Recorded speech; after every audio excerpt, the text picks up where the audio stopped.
The NBA is an environment filled with a lot of ego, pressure to win, and pressure to make money.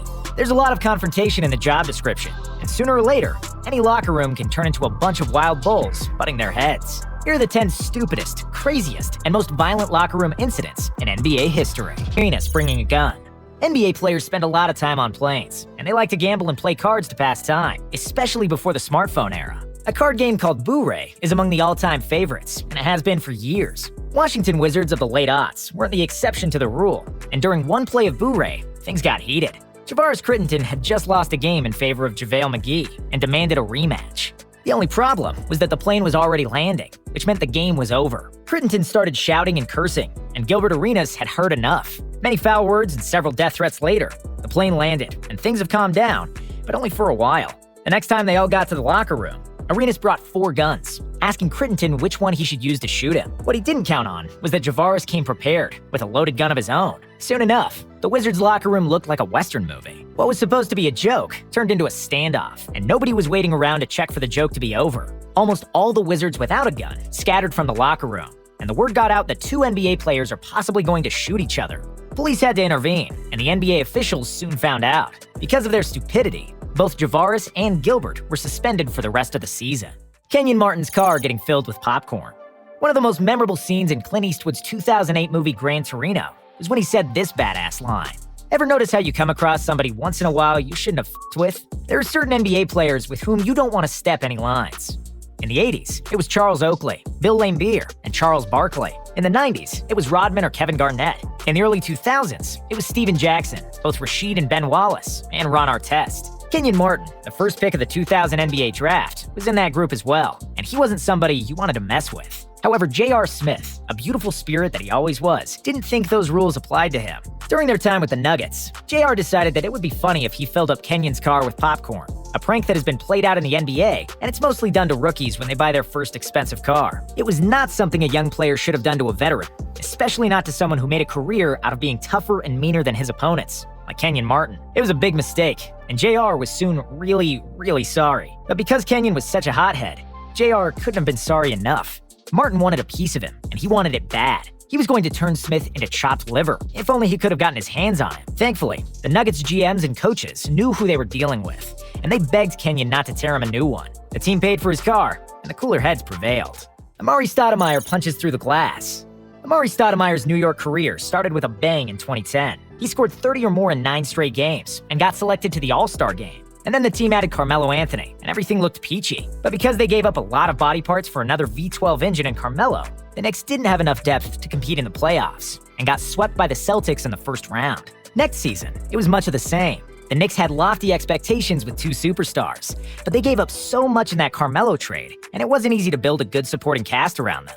They finished 7th in the East, which secured them a date with LeBron James and the Miami Heat in the first round of the playoffs. The Heatles made easy work of the Knicks in Game 1, winning the game by 33 points. Following another loss in Game 2, Amari was fuming, sick of constant playoff disappointments, and Amari couldn't contain his anger, so he punched the glass casing surrounding a fire extinguisher on his way to the locker room. He was forced to miss Game 3 with lacerations on his hands, and even though he came back for the rest of the series with his hand wrapped, the series was a wrap too, and the Knicks couldn't recover after a 3-0 deficit. Dennis Rodman and Carmen Electra getting romantic.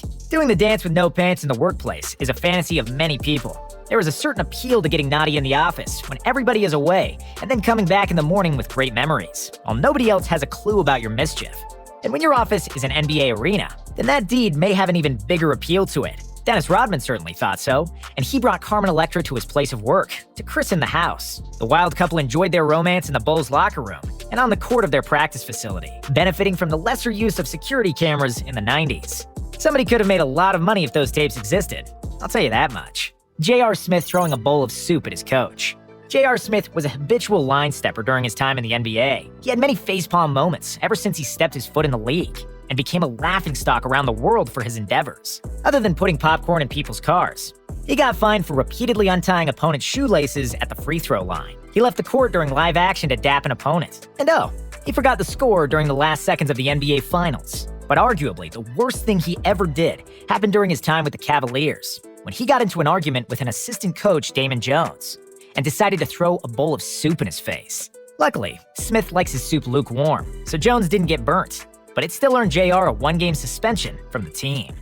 Chris Paul taking a secret tunnel. Chris Paul's days in Los Angeles ended on a sour note. His and Blake Griffin's Clippers never got past the second round of the playoffs, so CP decided to look for greener pastures and signed a max deal in Houston in 2017. During his first game against his former team, things got zesty on the floor. There was still obviously a lot of friction between CP3 and certain Clippers, namely Blake Griffin and Austin Rivers. And then, for reasons still unknown and still extremely hard to believe, CP3 led James Harden and Trevor Ariza through the secret hallway in the Staples Center that led straight to the Clippers' locker room. The fellas tried to explain a few more things to their colleagues on the Clippers. We can call it a scuffle, a kerfuffle, a skirmish, but these guys weren't really trying to fight each other. However, the police were called, and the story went viral. Charles Barkley and Shaquille O'Neal nearly suffocated from laughter on Inside the NBA, mocking these modern softies who didn't have the human decency to fight it out as they did in their playing days. Latrell Sprewell choking his coach. Latrell Sprewell is known for several things. The first one was his all-star basketball career, especially his stint with the Knicks and the trip to the 1999 NBA Finals. The second one was his famous rejection of a 3-year, $21 million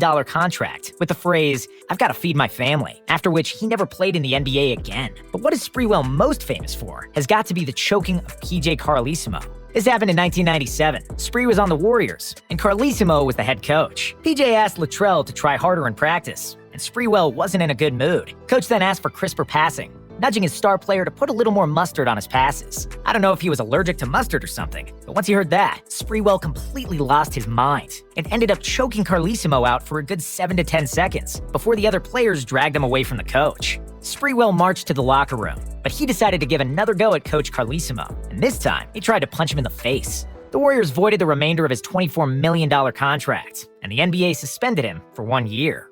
Carmelo Anthony trying to confront Kevin Garnett. Kevin Garnett was one of the meanest and nastiest trash talkers in NBA history. He wished Tim Duncan a happy Mother's Day, knowing well that his mother passed away. He called Charlie Villanueva a cancer patient. Nothing was sacred to Garnett, and he would say anything to get his opponents focused on his words and not on their game. In January of 2013, in a game between Garnett's Celtics and Melo's Knicks, Garnett succeeded with his trash talk and got Carmelo totally riled up. KG supposedly said that Anthony's wife Lala tasted like Honey Nut Cheerios, and Melo wanted to fight him right then and there. But because the NBA is not the NHL, there are no real fights on the floor anymore, like they were in the 80s and the 90s. So, Carmelo said that he'll be waiting for KG after he comes out of the locker room and before he enters the bus. But this was in the heat of the moment, and everything cooled off post-game, and their fight never happened. Chris Mills trying to fight Bonzi Wells. What Carmelo failed to do with KG, Chris Mills sure didn't with Bonzi Wells in 2002. It all started during a game between the Warriors and the Trailblazers, as Mills threw a punch at Wells during a brawl that started after the final buzzer. But that one punch didn't satisfy his appetite for aggression, and Mills went to the Blazers' locker room for some more of Bonzi Wells. After he was restrained from coming inside the locker room, Mills tracked down the Blazers bus, and he and a few of his friends parked a car in front of it and challenged the Blazers for round 2 of the fight. He got a 3-game suspension for this. Matt Barnes chasing John Henson to the locker room. Matt Barnes and Steven Jackson's podcast is called All the Smoke for a Reason. These fellas want all the smoke, both literally and figuratively. There ain't no messing around with these two. While Stack's highlight reel includes chasing fans during the famous Malice at the Palace, Matt Barnes learned from it, and he only chased another NBA player. Bucks big man John Henson blocked Barnes' shot with 5 seconds left in the game, and then screamed and celebrated in his face. As you can imagine, Barnes was pissed off and got into Henson's face, and both players got a technical. When the final whistle sounded, Barnes tried to chase Henson down and followed him down the tunnel. Matt then entered the Bucks locker room searching for Henson, but thankfully, the things didn't escalate from there.